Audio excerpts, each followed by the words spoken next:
श्री शाम्ब सदाशिवाय नमः। श्री शिव पंचाक्षरस्तोत्रम्।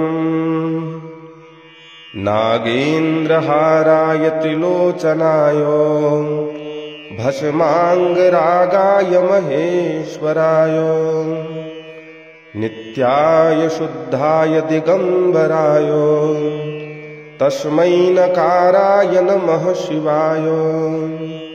मंदाकिनी सलिलचंदन चर्चिताय नंदीश्वर प्रमथनाथ महेश्वराय मंदार पुष्प बहुपुष्प सुपूजिताय तस्मै मकाराय नमः शिवाय।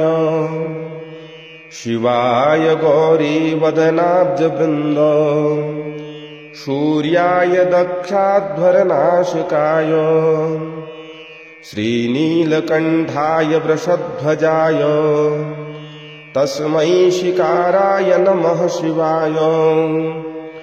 वसिष्ठकुम्भोद्भव गौतमार्य मुनीन्द्रदेवार्चितशेखराय चन्द्रार्कवैश्वानरलोचनाय तस्मै वकाराय नमः शिवाय।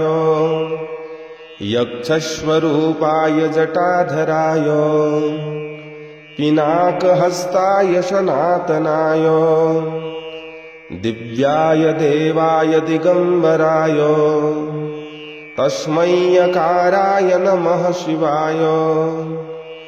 पंचाक्षरमिदं पुण्यं यः पठेत् शिवसन्निधौ शिवलोकमवाप्नोति शिवेन सह मोदते। सौराष्ट्रे सोमनाथं च श्रीशैले मल्लिकार्जुनम् उज्जयिन्यां महाकालम् ओंकारममलेश्वरम् परल्यां वैद्यनाथं च डाकिन्यां भीमशङ्करम् सेतुबन्धे तु रामेशं नागेशं दारुकावने वाराणस्यां तु विश्वेशं त्र्यम्बकं गौतमीतटे हिमालये तु केदारं घुष्मेशं च शिवालये।